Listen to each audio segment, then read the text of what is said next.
When you're building weapons in gray zone warfare, you see a bunch of stats: ergonomics, recoil control, weight, muzzle device efficiency, etc.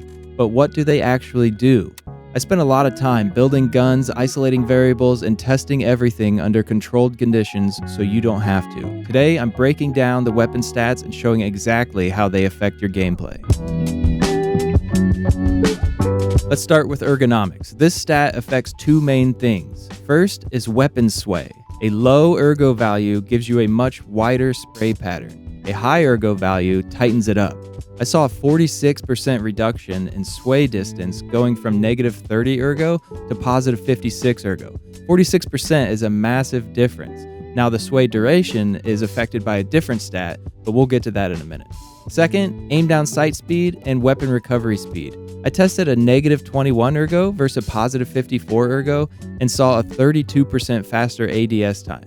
Weapon recovery speed, or how fast your weapon comes back up after hitting a wall or object in close quarters combat, is improved the same way. So if you play a lot of close quarters, high ergonomics is extremely valuable. And just to be clear, I also tested whether ergonomics affects recoil. I built two identical guns with the only difference being the ergo stat, and the recoil pattern stayed exactly the same. So no, ergonomics does not reduce recoil. Now let's talk about the recoil control stat. This one is very straightforward. I built two identical guns with the only difference being the recoil control stat, and the results were dramatic. Nearly 40% reduction in both horizontal and vertical recoil. It basically scales the entire pattern down evenly, like dragging the corner of this image smaller. This is the stat you want to focus on if you do a lot of spraying. Next up is weight. This one affects multiple things. It reduces recoil about 9% vertical and 17% horizontal with just a 1.1 kilogram difference. Notice, unlike the recoil control stat, it helps horizontal recoil more than vertical recoil. It also controls sway duration, or how long it takes for the sway to settle.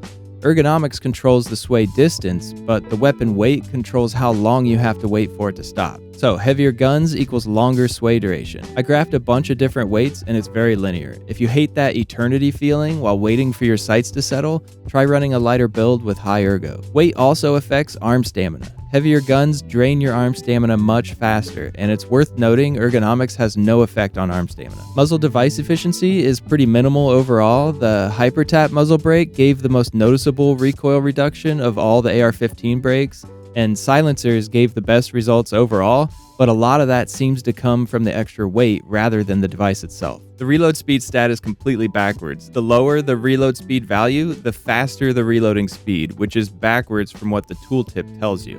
And to make things worse, the 60 and 30 round mags, the reload speed stat value on them count in opposite directions with wear. One is aging like fine wine and the other like hot milk. What is happening here? So if you want faster reloads, keep this stat low. So to quickly summarize, if you want less sway distance and faster ADS, stack ergonomics. If you want less recoil when shooting, stack recoil control and add more weight. If you hate long sway duration and want to aim down sights for longer, build lighter weapons. The rest of the stats are pretty self-explanatory, so I won't bore you with them, but just ask in the comments if you want clarity around any of the other stats. Now, like and subscribe or I'll fuck your mother!